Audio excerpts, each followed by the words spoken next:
by Susan Beth Prefer. Read by Mr.Ishan.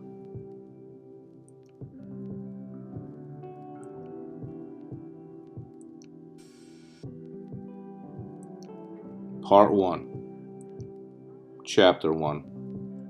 Wednesday, April 29th.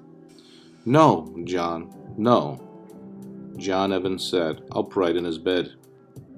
It was Gabe, he told himself. Gabe must have had a bad dream. He listened for Carrie, Gabe's nanny, to calm the little boy.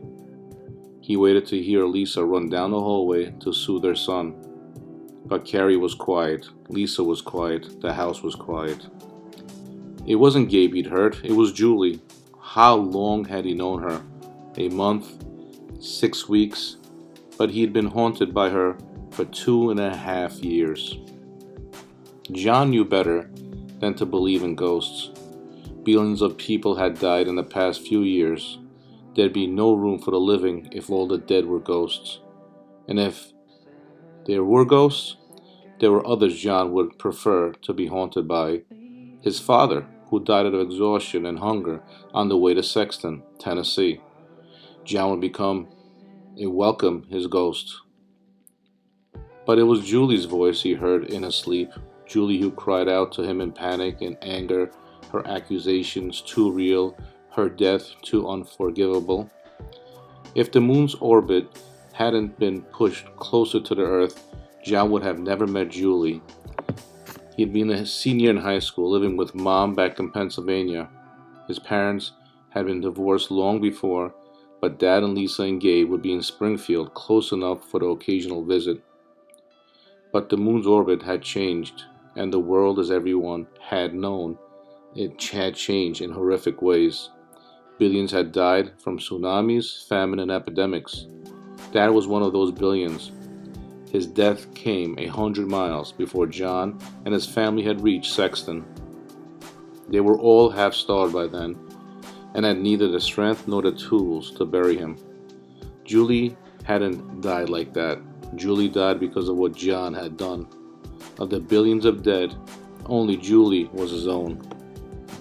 Only she would haunt him. John got out of bed and walked to the window. It had rained all day, and the wind was from the south. The volcanic ash, which ordinarily covered the sky, had thinned, as it sometimes did when rain and wind cooperated. John could see the pale outline of the moon, ominous and engorged, dominating the night. Tomorrow, John hoped, the air would be clear enough to see the sun. And one day, the sun might appear on its own, not dependent on rain and the direction of the wind. He would wake up, the world would wake up, and the sun would be warm and glowing. Nothing would be so bad anymore. But the billions would still be dead. Dad would still be dead. And Julie would still haunt his dreams. Thursday, April 30th. John didn't know what time it was when he woke up. But it didn't matter. It was still nighttime, hours to go before the ordinary awoke. Sometimes when he woke up in the middle of the night, he'd go downstairs, knock on Val's door, and tell her to get up and make him something to eat. He might not even be hungry. It was more the comforting sensation of knowing there was food. There was always enough food. Even after 2 years of living in Sexton, John still needed the reassurance. And Val, a grub just like Carrie, would know better than to complain. Without her job as a domestic, there'd be no food for her. But this time, John went downstairs to the kitchen by himself. Maybe a glass of goat's milk would be enough, he thought. He still hadn't developed a taste for it, but it was better than nothing. To his surprise, he saw Lisa sitting at the kitchen table. She looked up and smiled. "Couldn't sleep either?" she whispered. John nodded. "I thought I'd get a glass of milk," he said. "Is there enough?" "Quiet," Lisa said. "Val's sleeping." She got up, found him a glass, and poured some milk. "There's enough for our breakfast," she said. "Val can pick some up at the market tomorrow." John sat down and drank the milk. "You okay?" he asked. Lisa nodded. I'm glad we have this chance to talk, she said, so softly John almost couldn't hear her. It's the evaluation. Do you have a date yet? John asked. Everyone in Sexton got evaluated regularly. Those who weren't pulling their own weight were made to leave the enclave. The rest were allowed to stay for another 3 years. Not yet, she replied. John, I'm not supposed to know this, so keep this to yourself. But Gregory Hughes is in charge of my evaluation. Tyler's father? John asked, and Lisa nodded. But that's right, he said. Tyler's my friend. That's got to help. I think so, too, Lisa said. It's like what your father used to say. It never hurts to be friends with the boss. Not that Tyler's your boss. Of course he isn't. It's just, well, don't pick any fights with him. Just go along with whatever he says, at least until the evaluation is over. Promise me, John? No problem, he said. I don't fight with him anyway. I promise. Thank you, Lisa sighed. I know I must sound crazy, but I don't know what I'll do if I fail the evaluation. You won't fail, John said. Go to bed, Lisa. You need your sleep. So do you, she said. Leave it for Val to clean up. She's the only one who gets enough sleep around here. Friday, May 1st. Sexton University, where John's high school was located, had been built to withstand tornadoes. No one had worried about earthquakes, but it turned out the buildings could withstand them also. A good thing, too. Since the last 2 years John had been in Sexton, there were no tornadoes but a dozen or more earthquakes. At the first rumble, they all knew what to do. The students and teachers in the various grades left their classrooms and sat on the hallway floor. They were supposed to cover their heads with their arms, but no one bothered. Even the teachers looked relaxed, but the new girl, Sarah, was clearly upset. This was her first day at school, and from the looks of it, this was her first earthquake, at least her first one in Sexton. John didn't know what the earthquake situation was where she used to live. He inched over to her. It's okay, he said. We get them all the time. It'll be over in a minute. All the time, she asked. Well, not all the time, he said. My little brother Gabe doesn't like them either. How old is he? Sarah asked. 3, John said. Great, she said. I have the maturity of a 3-year-old. John laughed. He's a very mature 3-year-old, he said. Rise and shine, Mr. Chandler, their chemistry teacher said. Earthquake's over. Class period is over, too, Tyler pointed out. All right, Mr. Chandler said. Go to lunch. I'll see you all tomorrow. Ordinarily, John ate lunch with Tyler, Zachary, Ryan, and Luke. He'd had lunch with them ever since he'd made the soccer team 2 years ago, but Sarah looked like she could use the company, so John walked to the cafeteria with her. Hey, John, Luke called, but John shook him off and sat across from Sarah. I know your brother's name, she said, but not yours. John Evans, he replied, and you're Sarah Goldman, she said. That was my first earthquake and my last, I hope. Don't count on it, John said. We're near the New Madrid fault line. The geologists think the tremors are a good thing, letting pressure off. You'll get used to them. I don't want to, Sarah said. She took a bite of her lunch, then put her fork down. I don't want to get used to this lunch either. The vegetables are fresh. Why are they cooked so badly? The woman in charge of the cafeteria was a tax lawyer, John said. Her brother's on the town board. That's how she got the job. They should make her brother eat this crap, Sarah said. Make the punishment fit the crime. We hang people here, John said. We don't poison them. Sarah laughed. I must sound horrible, she said. I'm sorry, this is all new, so new to me. Let me start over. Hi, John. Are you from Sexton? From Pennsylvania originally, he said. Where are you from? Connecticut originally, she said. Then we relocated to North Carolina. Is your family in agriculture? Is that why you were settled here? No, John said. We're slips. She was going to find out anyway. He figured she might as well hear from him. What's a slip? She asked. We slipped in, John said. We had passes for an enclave, so they had to let us in. We ended up here because it was the only enclave we knew about. I don't think we had any slips in our enclave, Sarah said. The whole town was a medical complex much smaller than Sexton. My father's a cardiologist. He was transferred for the White Birch Clinic. That's why we moved here. My mother lives in White Birch, John said, with Miranda and Alex. My sister and her husband. Mom teaches high school there. I have an older brother too, but he doesn't live around here. He started him to share so much about his family. In a matter of minutes, Sarah had turned or learned more about him than any of his friends had in over 2 years. Do you live with your father? Sarah asked. John shook his head. Dad's dead, he replied. Lisa, my stepmother, and Gabe and I used the passes. My mother's dead, Sarah said. She died a couple of months ago. Then Daddy got transferred. It's been real hard.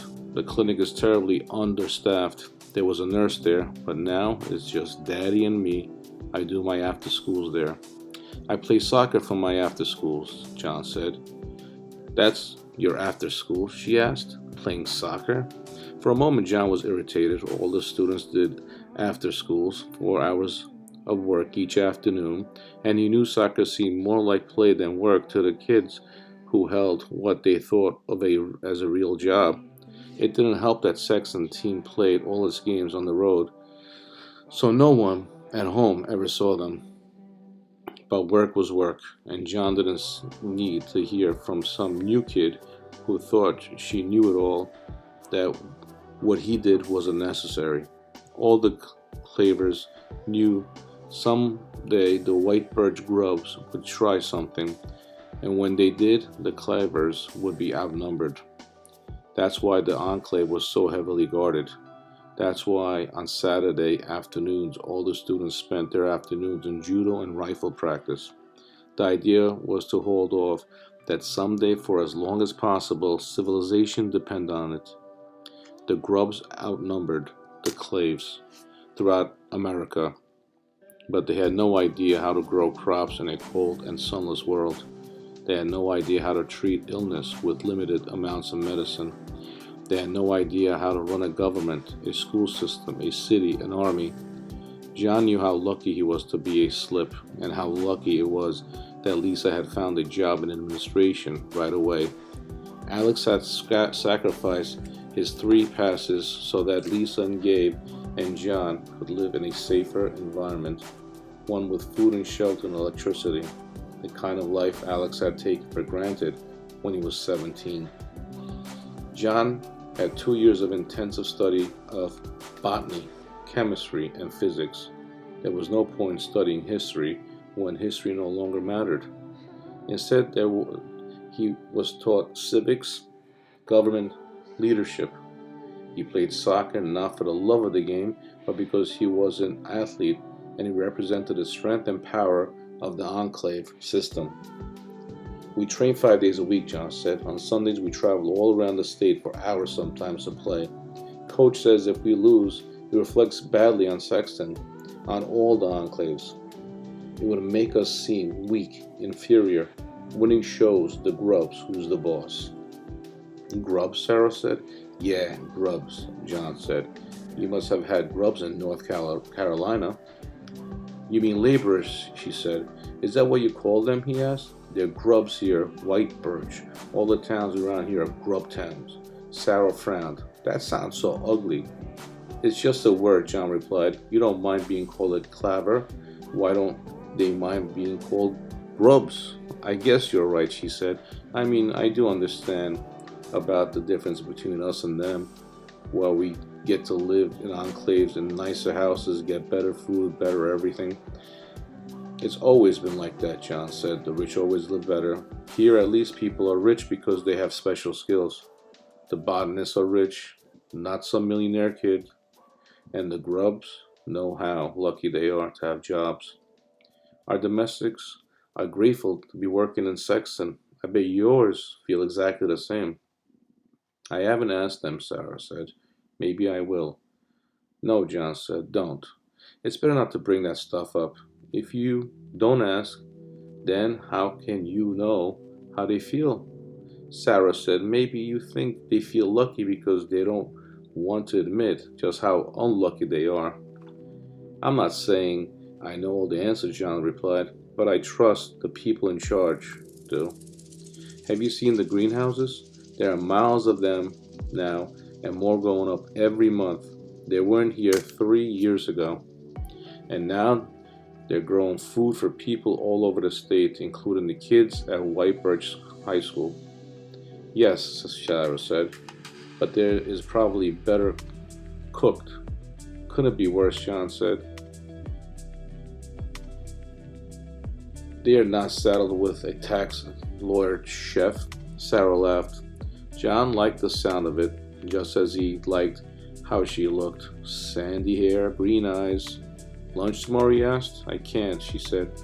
I won't be in school tomorrow. I'm going into the Birch with Daddy to help him set up the clinic. We're opening on Sunday. Monday then, John persisted. Will the food be dispatched, he asked. John nodded. Maybe worse. How can I resist, she said. Lunch on Monday with you. Gabe to bed. He didn't disturb her.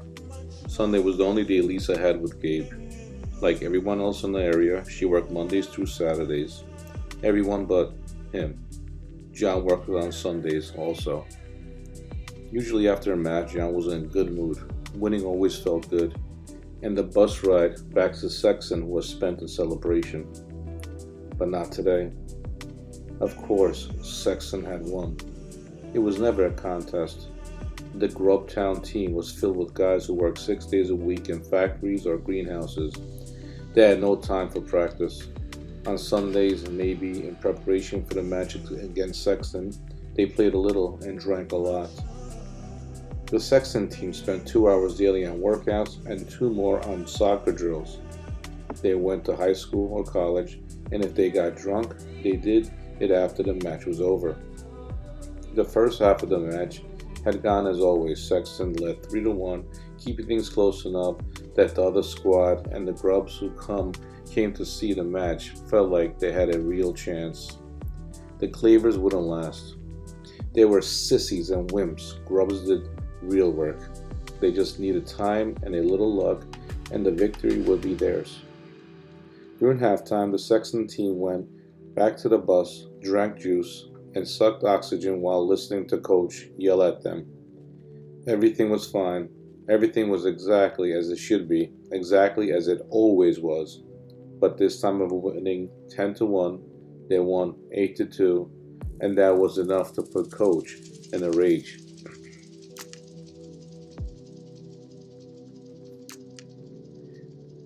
He started the bus ride by screaming at Mike Daly, the college student who was the team's top goalie. He should never have allowed that second goal.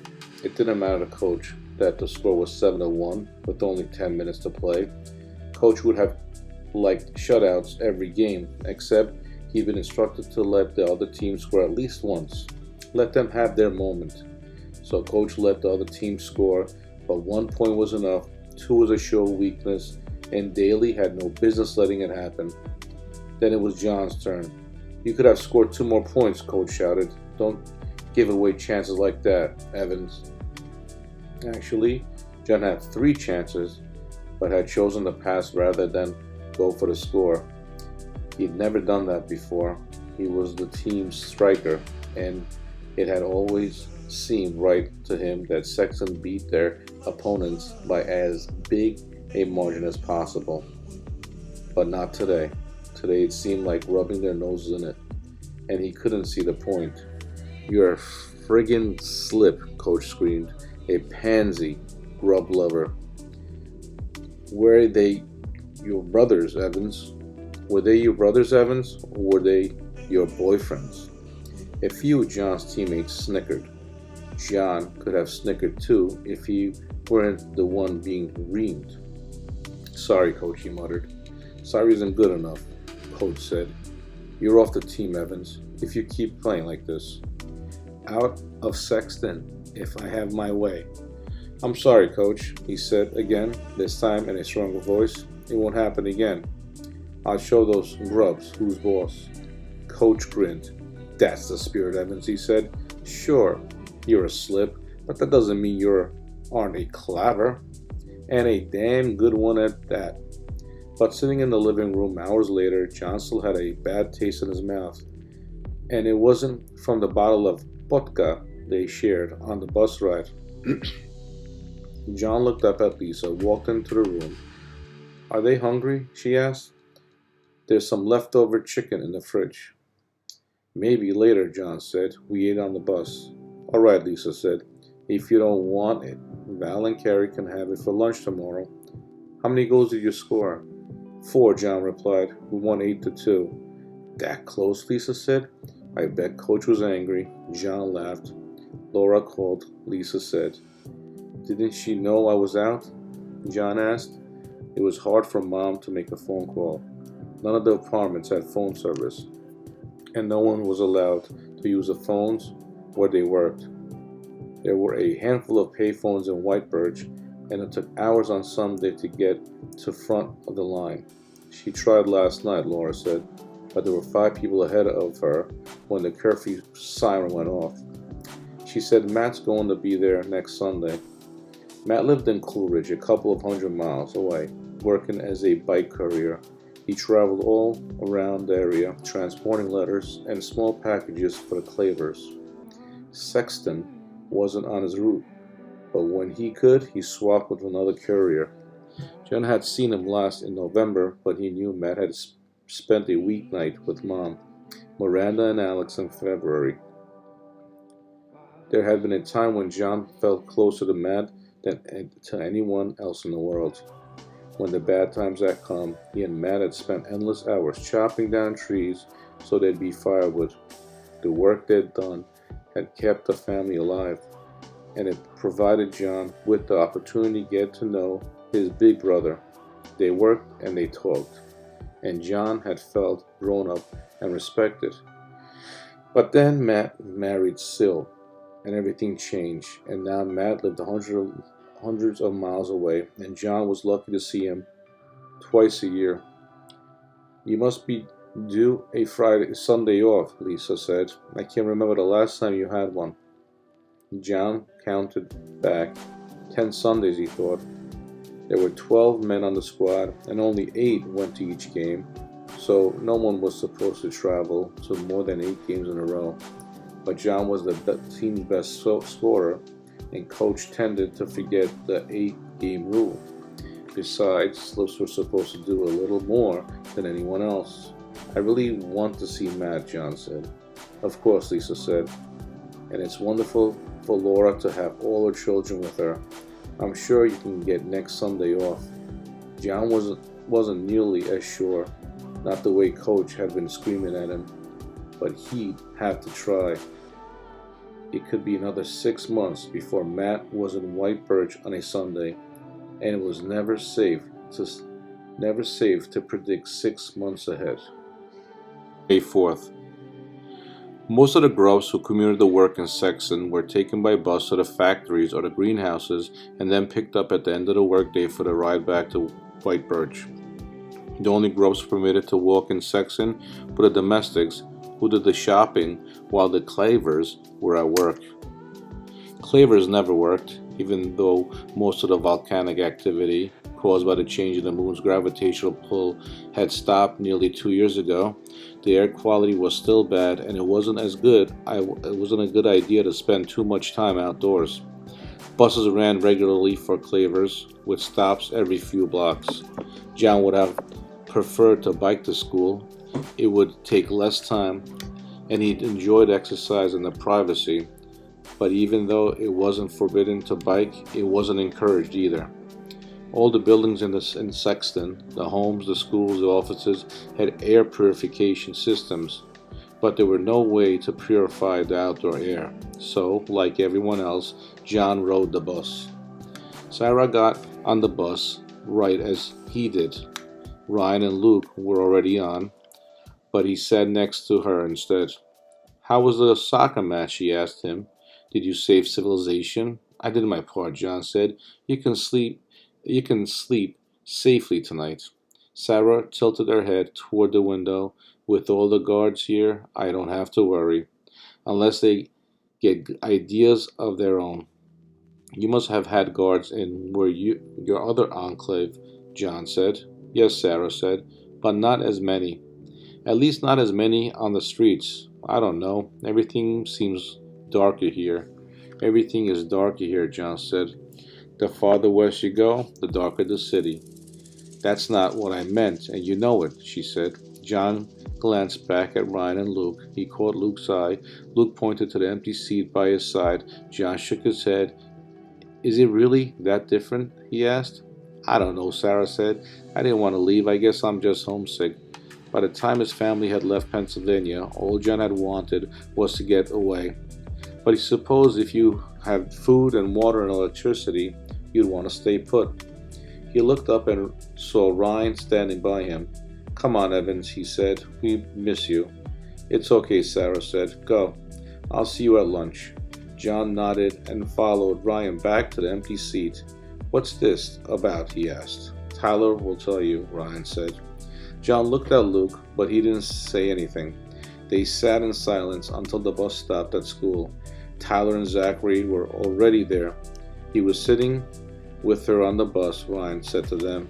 They were going to have lunch together. What of it? John asked. Sarah's new here. She hasn't made any friends yet. She isn't going to make any friends, Tyler declared. Keep away from her, Evans. Why? John asked. Zachary looked like he was about to punch John. Tyler put his arm on Zachary's shoulder. Look, Evans, you're a slip, Tyler said. An outsider. But Luke and I are cousins. Zach and Ryan have been my friends since kindergarten. The four of us were in Cub Scouts together, Pop Warner, all of it. You're a good soccer player, and you're okay. We like you, but you're not one of us. You don't belong. Fine, John said. I don't belong. It's my grandfather, Zachary yelled. You stupid slip. What the hell are you talking about? John said. Zach's grandfather was a doctor, Luke said. A great man, Zachary said. A great doctor. He was a doctor in Sexton for over 50 years. It was crazy when the government turned Sexton into an enclave, Luke said. People trying to keep their homes, their families. We're the lucky ones. Our parents are all selected, so we got to stay. They said Granddad would have to leave, Zachary said. 50 years didn't count for anything, but my father stepped in, Tyler said. Dad owned half of Sexton. He had powerful friends, so they had to listen. They worked out a compromise. Zach's granddad got appointed as the White Birch Clinic doctor, and they let him stay in Sexton. That's the job Sarah's father has, John said. Luke nodded. There were some problems at the clinic, he said. Zachary took a swipe at Luke, but Tyler got between them. There weren't any problems, Zachary screamed. It was all lies, all lies. Grubs lie, Ryan said. The women lie worst of all. They'll say anything to hurt a Claver. Only good thing was they shut those people up, Zachary said. Sent them to the mines. Hope they're dead. I bet they are, Ryan said. No one lasts long in mines. I don't get it, John said. What does any of this have to do with Sarah? Sarah's father's a doctor, Tyler said. He must have done something real bad because he got kicked out of his enclave. Only he had powerful friends, even more powerful than Dad, so they fired Zach's grandfather and gave his job to Sarah's father.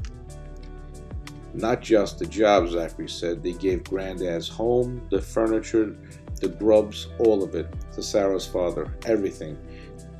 They wouldn't even let Granddad stay here with us. They won't even let him live in my aunt's enclave either. He had to move to the grub town near her. My grandfather living with those pigs. Sarah and her father shouldn't be allowed in Sexton, Ryan said. They were thrown out of one enclave, they shouldn't be allowed in another. But it's not like they knew your granddad, John said to Zachary. They're not responsible for what happened. That's what I mean about you don't understand, Tyler said. It's the slip in you, Evans. Zach's grandfather's a great man. People around here know that. No one believes what those grub people said. He couldn't have kept his job, his house, except they needed a place to put Sarah's father. But it's still not Sarah's fault, John said. John, drop it, Luke said. It doesn't matter if it's Sarah's fault. She doesn't belong here. No one wants her here. You're either with her or you're with us, Tyler said. Take your pick, Evans. John looked around the schoolyard. Sarah had already gone inside. He owned her. He owed her nothing, he told himself. He owed Lisa everything. He'd made her a promise, and he had no choice but to keep it. I pick you, he said. Sorry, Zach. I didn't understand. No one expected you to, Tyler said, slapping John on the back. You're a slip, Evans, but you have responsibilities. Tuesday, May 5th. Cowboy Gabe had time to shoot only one more bandit while riding his gallant steed, John, before going to bed, when the doorbell rang. Lisa looked up from the paperwork. Who could that be? She asked. Come on, Cowboy John. Let's find out. Gabe slid up so that he was resting on John's shoulders as John rose and walked to the door. Sarah was standing there. Gabe stuck his finger out and pointed at Sarah. Bang, bang, he yelled. I shot you. Sarah promptly collapsed on the front step. Gabe looked down at her. I didn't really shoot you, he said, a worried expression on his face. Sarah got up laughing. I'm glad to hear it, she replied. John, aren't you going to introduce us? Lisa asked, walking over to the front of the hallway. Oh, yeah, John said. Lisa, this is Sarah. She's new at school. Sarah, this is Lisa. Lisa Evans, my stepmother. Lisa smiled and extended her hand from Sarah to shake. It's nice to meet you, Sarah said. John's friends don't come over nearly enough. She didn't come to see me, John said. She wanted to meet Cowboy Gabe. It's time for Cowboy Gabe to go to bed, Lisa said. John, let him down. No, Gabe screamed, but Lisa and John ignored him. John set him on his feet and Lisa took hold of his hand. Gabe struggled, but Lisa held on and managed to get him upstairs. Gabe's nanny was a headache, John said. Lisa always says good night to him, but she doesn't usually have to get him into bed. I don't care about Gabe's nanny, Sarah said. I want to talk to you, John. Not here, John said. We have a garage. Let's go there. The garage? Sarah asked. It's private, John replied. I don't want Lisa to hear us. You don't even know what I'm going to say, Sarah cried. I guess, John said. All right. He walked out the front door and Sarah followed him to the garage. This is awful, Sarah said. Has anyone been in here in 5 years? Can you at least turn on the light? I don't think there is one, John said. Just say what you want, Sarah. I'm ready. Ready for what, Sarah asked. Ready to embarrass me some more? I thought you liked me. I didn't invite you to sit with me. Not at lunch, not on the bus. One minute I see you, the next time you're gone. And the minute after that, you act like I'm invisible. You walk right past me like I'm not even there. I know, John said. Sarah, I'm sorry. I do like you. I like you more than any girl since I moved here. But Zachary, my friend, well, we're on this team together, and the thing is, you moved into his grandfather's house. Your dad took his granddad's job. Do you know what that man did? Sarah asked. What did he do? What he did to his patients? No, John said. I don't know, and even if you tell me, I won't believe you. Grubs lie, Sarah. They lie all the time.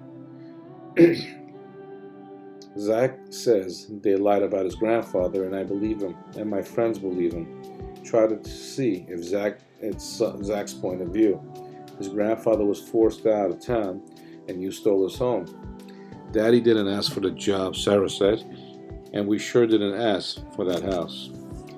Tyler says you were thrown out of your enclave, John said, that someone pulled strings and got your father this job. My father's a great man, Sarah said. That's exactly what Zach says about his grandfather, John replied. I'd probably say it about my dad if he were still around. Sarah, I can't afford to let Zach hate me. Tyler's on his side, and his father's on the town board. Lisa's up for evaluation. I have to protect her. Do you like them? Sarah asked. Zach, Tyler, all of them? Do you even like them? Yeah, John said. As it happens, I like them a lot. They're my friends, Sarah, my teammates. What would I have been, Sarah asked, if Tyler and Zach didn't hate me? John reached over and kissed her. Sarah kissed him back and pulled away. Oh boy, she said. Now I see the advantage of this garage. John laughed. I want to see you, he said. Just not where it will upset the guys, not until after Lisa's evaluation. When is it? Sarah asked. In a week or two, John said. Can we keep things quiet until then? Sarah stood there, absolutely still. John felt her slipping away. He kissed her again, but this time she didn't respond. We could walk to the bus together, he said. Where do you live? Elm Street, she said. John thought about it. That's 8 blocks from here, he said. I'll ask Val to wake up 20 minutes early and make my breakfast. That should give me enough time to get to your house. Why don't you wake up 20 minutes earlier and make your own breakfast, Sarah asked. I can't, John said. I don't know how to. They've never You've never made your own breakfast? Sarah asked, and John could see she was struggling not to laugh. He took that as a good sign. Maybe when I was a kid, he replied, but that's what Val's do? To make our meals and clean the house. That's not what she's for, Sarah said. It's what she does. Fine, John said. It's what she does, and she's grateful for the job. We treat her well, and she knows it. There's nothing wrong with me telling her to get up a few minutes earlier every day to make my breakfast. I wish you understood, Sarah said, working at the clinic. I'm starting to see things differently. Maybe you would too if you knew any laborers. You mean grubs? John said. And I know some. I don't mean your domestics, Sarah said. I mean friends, family. My sister's a grub, he replied angrily. She works in the greenhouses. Her husband's a grub. He's a bus driver here in Sexton. You don't have to tell me grubs are people, the same as clavers. Are any of your family grubs? Any of your friends? Sarah was silent. I'm not the only claver in my family in Whitebird, John said. Most everybody has someone there. Maybe their dad was selected, but their aunt and their cousins weren't. So they settled in White Birch, hoping things would get better. And maybe things will get better, and there won't be any clavers anymore or grubs. But, like it or not, that's how things are. How things are stinks, Sarah said. I don't see you moving into a grub town, John said. You had your chance, but you chose an enclave. Sarah turned away from him. John touched her face and felt her tears. I'm sorry, he said. I'll make my own breakfast. Can we walk to the bus together? She faced him and kissed the tears. She faced him and he kissed the tears off his cheek. I know I sound awful, she said. I didn't used to. It's just not how I feel alone. John nodded. I know how that feels, he said.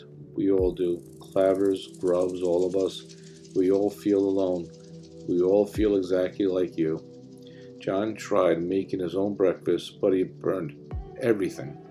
When he got home from soccer practice, he asked Val if she'd mind getting up 20 minutes earlier to make his breakfast. He didn't bother to explain why. Val told him it was no problem, exactly as John had known she would. He couldn't figure out why Sarah had made such a fuss. Thursday, May 7th. John had spent the week eating lunch and joking with his teammates, rebuilding their relationship. Sarah was a prime target of their ridicule. He told himself it didn't matter since she couldn't hear what they were saying. She knew he liked her, and that was what counted. He was always a good student, mostly because he was afraid of the consequences if he wasn't. But he worked particularly hard that week. He was the first to raise his hand when his teacher asked a question. He participated actively in the discussions. He did everything short of licking. Then he saved for practice, soccer practice. No one did more reps, no one pushed harder, no one took practices more seriously. He apologized again to Coach, and nodded thoughtfully when Coach lectured him on the importance not merely of winning, but of winning big. Ryan and Luke snickered, but John acted as though he'd never truly understood all that. But now he did. Grubs had to be kept in their place, and it was his job to see They were his job, except he hoped for the upcoming game. Even if Matt wasn't going to be in White Birch that Sunday, John would have been reluctant to play. The Sexton team was scheduled to play against the York Grubs. York was a back country town. It would be reached only by driving over untended roads, and the trip took at least 4 hours. If that wasn't bad enough, the York Grubs didn't seem to understand they were grubs. None of them commuted. Instead, Clavers came to them.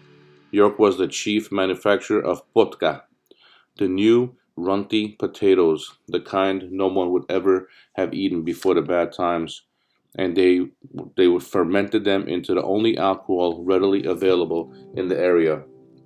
They had a long history of moonshining, and they knew what they were doing.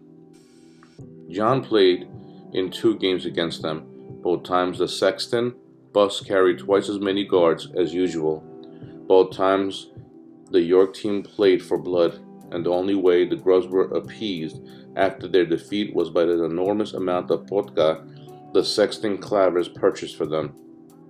Both times Coach proclaimed the Clavers had taught them their place, and both times no one cared because they were too drunk to listen. The only sober one was the driver, and that was because he was a grub and knew better than to get drunk in front of the Clavers. Even if John weren't the top scorer on the team, Coach would want him there on Sunday, partly because he was a slip and partly as punishment for the lousy play the week before. But John asked anyway. He was scared of Coach, but he was more scared of Mom. "No," Coach said. "Forget it, Evans. No special privileges for you." Tyler walked over to them. "Excuse me, Coach," he said. "I'm scheduled for this Sunday off, but I like to play." Coach snorted. "No one wants to play York," he said. "Yeah, I know," Tyler said, "but my father has family around here. He'd like them to have a chance to see me play." "You put him up to this?" Coach asked John. "No, sir," John said. "It's news to me." "It would mean a lot for my father," Tyler said. "I know I'm not as good as Evans, but I'll have extra incentive. Dad hates the sad side of the family. He wants me there where we kick their butts." Coach grinned. "All right," he said. "Buy me an extra bottle of vodka, Evans. You got the day off." "Thanks, Coach," John said. "Tyler, thanks." Tyler shook his head. "That's what friends are for," he replied. "Don't forget who your real friends are, Evans." Friday, May 8th. John was in his room studying chemistry when Lisa knocked on the door. "Come in," John called. He'd been sprawled on the bed, so he sat upright as Lisa sat on the desk chair. "I was wondering if you'd like to take some food on Sunday," Lisa said. "We will manage with one less chicken next week, and I'm sure that there will be a real treat for them." John had known Lisa was going to suggest this every time he visited Mom. Lisa made the same offer. "I asked Val to pick up some grapes for me to take," he said. "Thanks anyway." Usually that was enough, and Lisa would get up to leave, but this time she stayed, seated. "I woke up early, John," Lisa said. "I found Val in the kitchen. She said you asked her last week to set up early to make you breakfast." "Just 20 minutes, John said. "Val said it would be no problem." "You know what my job is," Lisa said. "I'm the head of domestic placements. Do you know what a mess it would be if Val's father complained against me? There are things other Clavers can get away with that I can't, that we can't, especially with the evaluation coming up."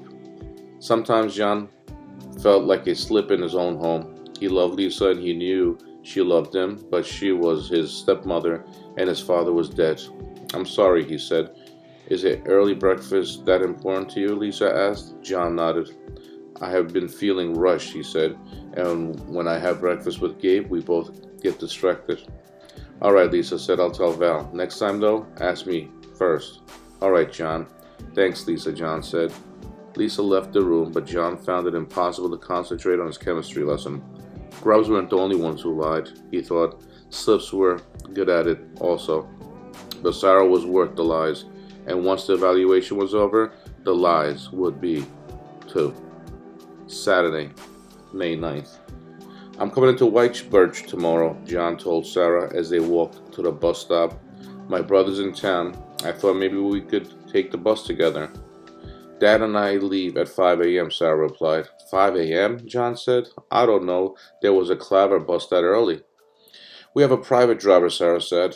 Daddy only opens the clinic at 6 a.m. on Sundays. He says we should keep the clinic open all night Saturdays because there's a lot of fighting Saturday nights, knife wounds, domestic violence, but the town board won't let him.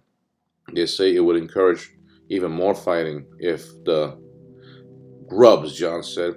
If the people know, they can be taken care of right away, Sarah said.